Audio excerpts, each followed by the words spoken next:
What? What? What the hell is this? Harumph. I didn't get a harumph out of that guy. Give the governor harumph. Harumph! You watch your ass.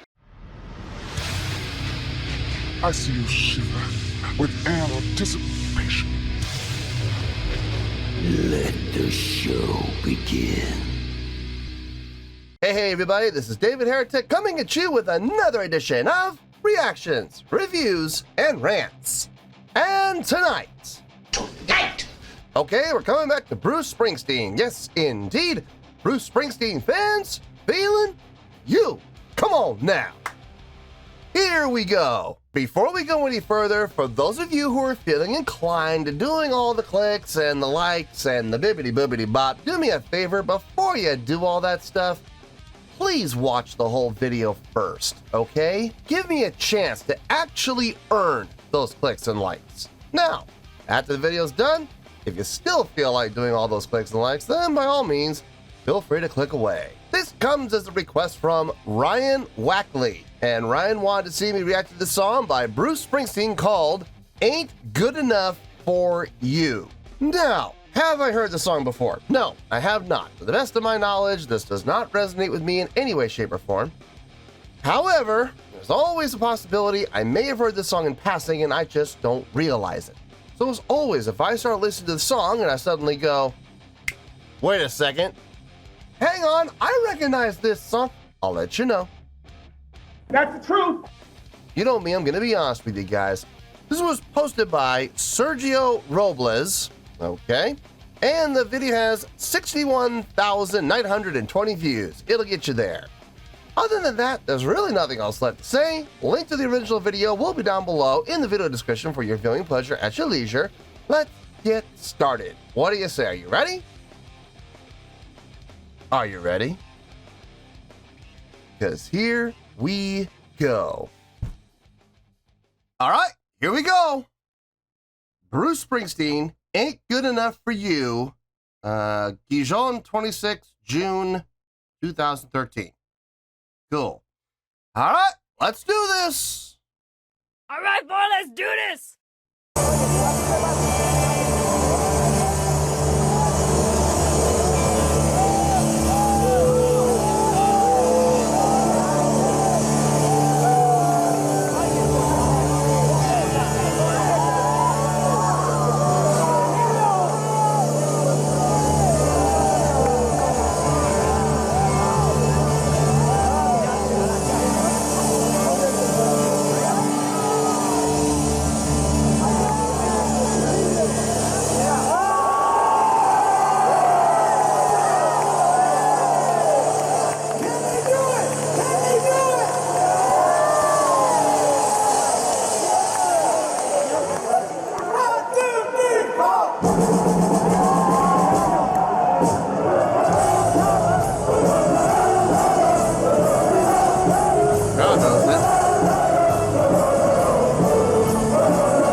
Yikes.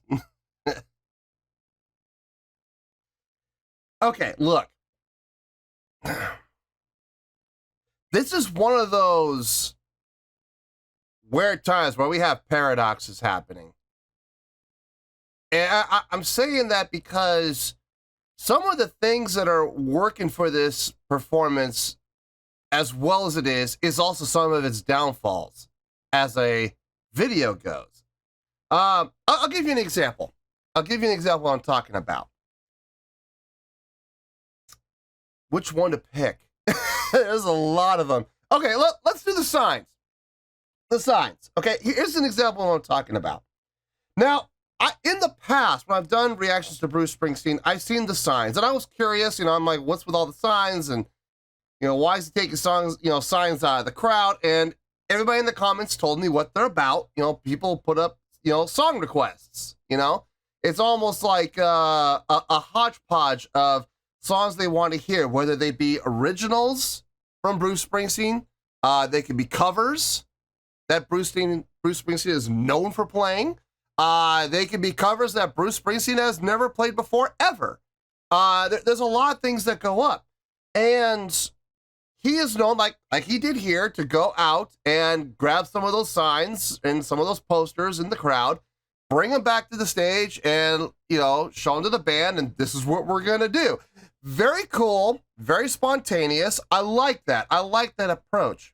And I understand the point of the signs. I do. I get it. I understand the point. And I'm not discouraging the sign usage, okay?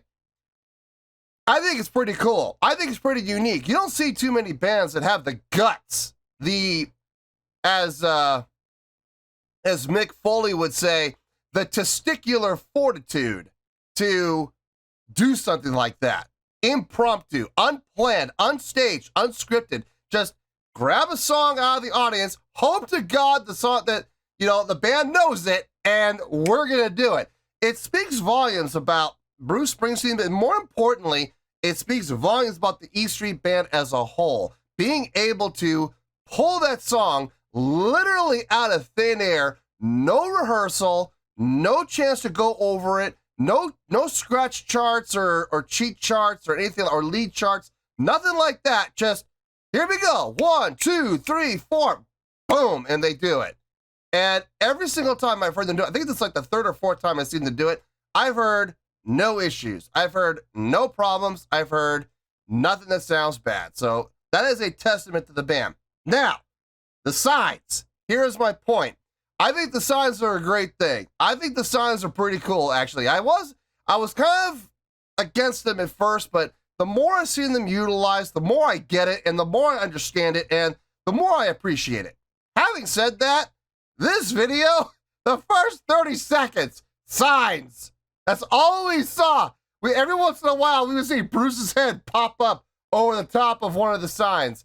But there were times where we didn't see anything except for the back of a sign. That kind of a turnoff to me. If I was in the front, I'm sorry. I don't mean to be mean. I don't mean to be a D-bag here, but if I pay $400, $500, $600, whatever the amount of money is, to be up at the front to see Bruce Springsteen live, the last thing I want to be looking at is the back of a sign.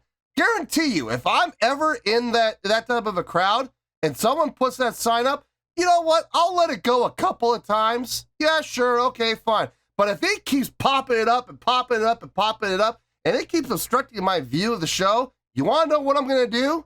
Let me give you an example. Let me give you an example of what I would do. Here's the sign, right? And I will throw it right at the guy and go, you got another sign? I'll do it again. I'm sorry, but that would really upset me. I would be pissed if somebody was putting up a sign in front of my face, every 5 to 6 seconds, man. I would get mad about that. I really would. Especially after paying the amount of money that I paid. Forget that, boy. Like I said, I don't mind the signs. I think the signs are cool, but, at the same time, you should be aware of your surroundings and be courteous, to the people behind you. Don't be sitting there putting up that sign every 5 or 6 seconds and holding it up for 15 seconds. That's just not right, man. They ain't right at all. So, anyway, let's keep going here. I'm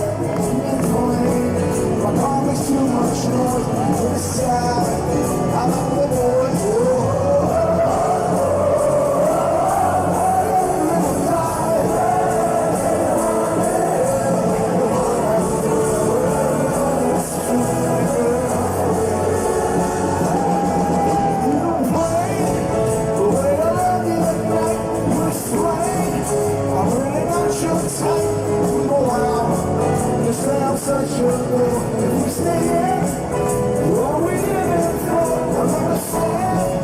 Yeah, that horn section back there. 5. Nice.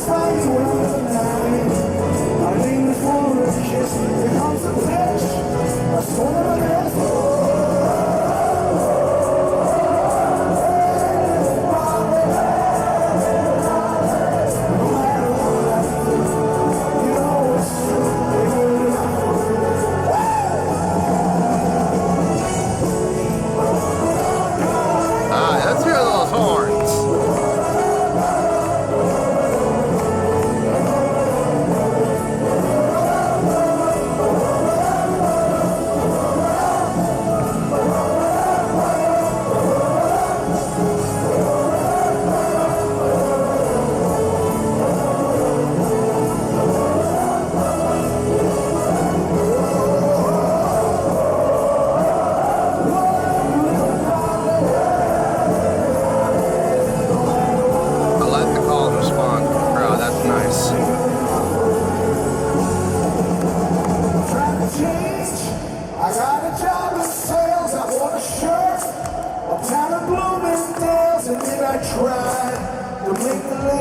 Like American Idols, Jimmy, I brought a record with all the latest grooves. I put on love with all the latest moves. I bought some flowers.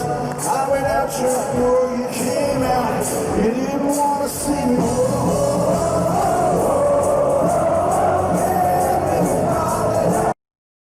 I love the call and response section. That's right. I know this is the chorus, if I'm not mistaken. I love that. I love the call and response. Number one, crowd interaction. That's always awesome, man. Let the crowd know that you see them and let the crowd know that you appreciate them. I love that. That's awesome. Secondly, because it's a call and response, you're getting the crowd to be actually a part of the song, not just a part of the show, but a part of this particular song. They're singing along with you. They're not just singing along with you, but they're actually having that standout part because Bruce doesn't sing. So Bruce sings the first line, and then he expects the crowd to sing the second line. Then he sings the third, then they sing the fourth. So he's not singing all 4 lines with them. He's cutting out, and he's letting the song be controlled and driven vocally by the crowd. I think that's cool. I love that. I love call and responses when they work well. And this definitely works well. I'm just curious, because I honestly don't know, and I really hope, I'm sure people in the comments will let me know. It sounds to me like the crowd knows this song. It sounds to me like they do, because I've been listening this whole time, and I've been hearing people singing along with every single word that Bruce says. So that leads me to believe one of 3 things. 1, this is an original song that Bruce Springsteen wrote and recorded and is pretty well known in his repertoire. Okay? May not be the most popular song, but everybody who's a Bruce Springsteen fan knows this song. 2, it's a cover that he is known for doing, like every single show. This is a song that, everybody hopes that he does, and when they actually do it, everybody goes nuts and loses their mind. 3, it is a cover that he doesn't normally do, but it's a very well-known song that he just doesn't do very often. But again, when he does, the crowd loses their mind, but it's not a song that he wrote. And it's not a song that he particularly writes very often. So those are my 3 options. 1, original song. 2, cover he plays a lot. 3, cover he doesn't play a lot, but is extremely well known, like worldwide.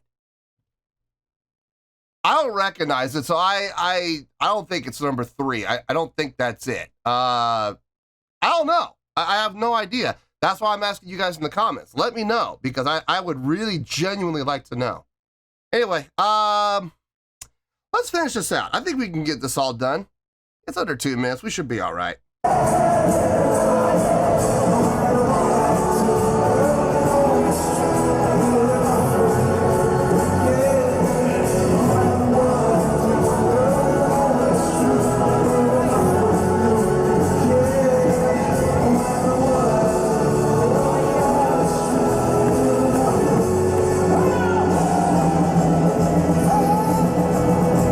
Max on that snare.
Looks like he's picking up another sign. All right, now that we've done that one, let's do this one, you know.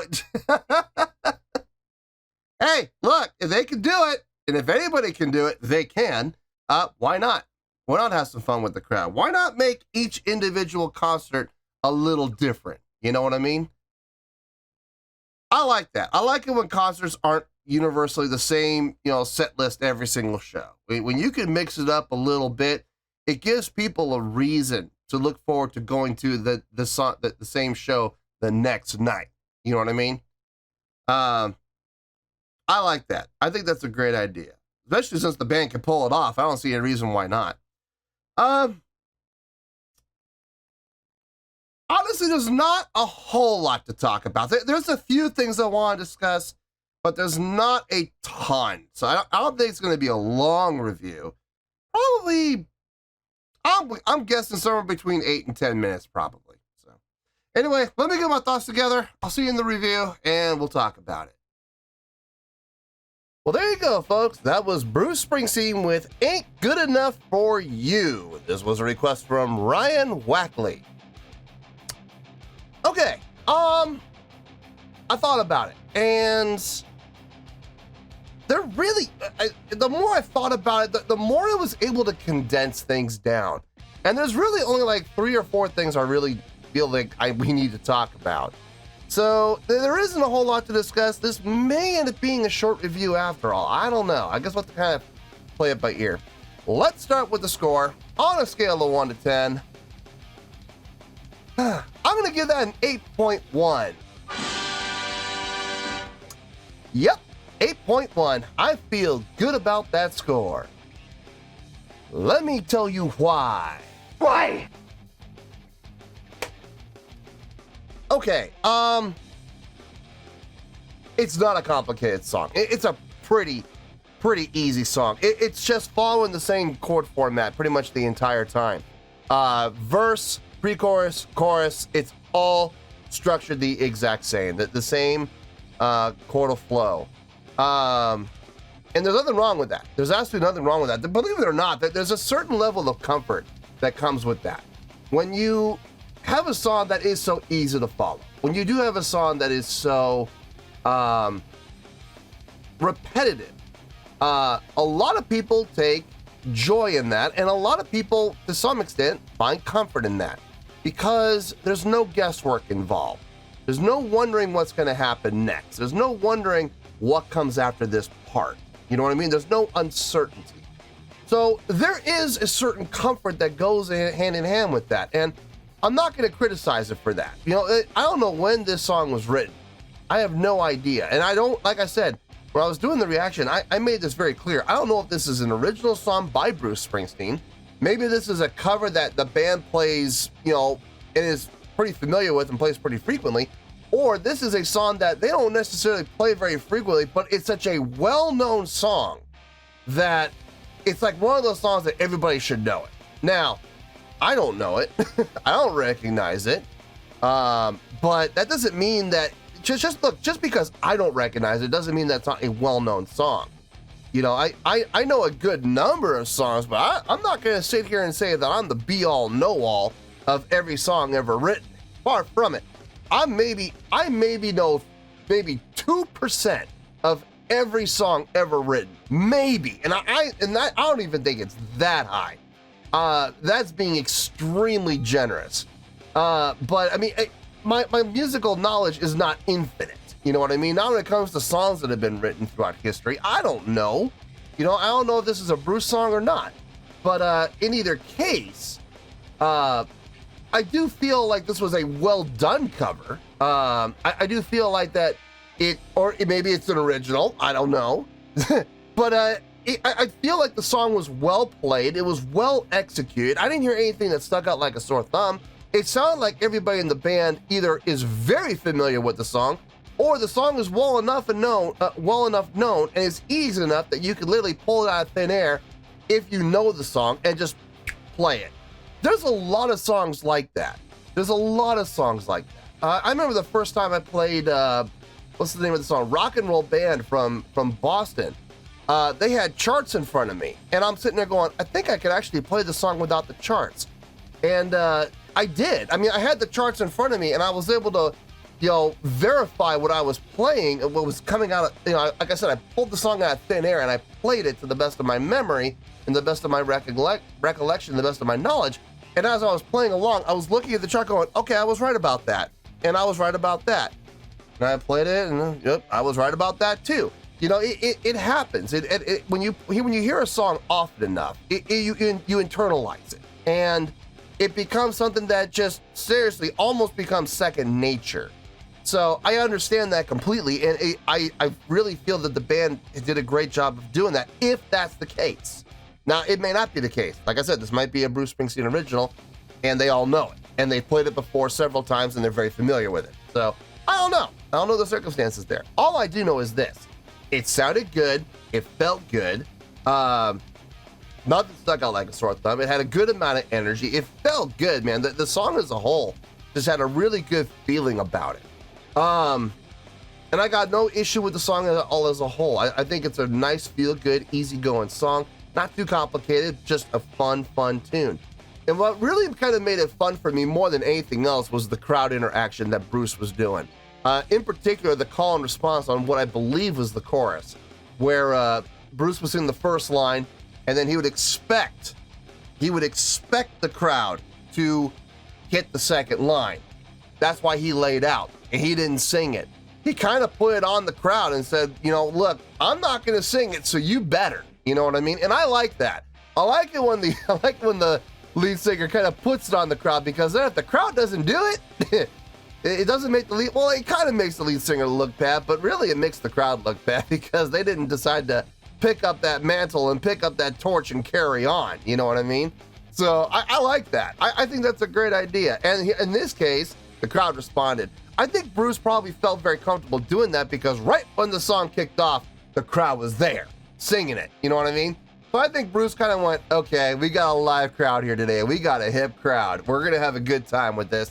And I'm going to do this when we get to the chorus. And he did this. You know what I mean? So you can always, when you're a lead singer and you're the front man, you should be able to read your crowd. You should be able to. So if you want to do things like that, you'll have a feel for it before you start. You'll know if it's going to work or not, because you'll already have a feel for your crowd.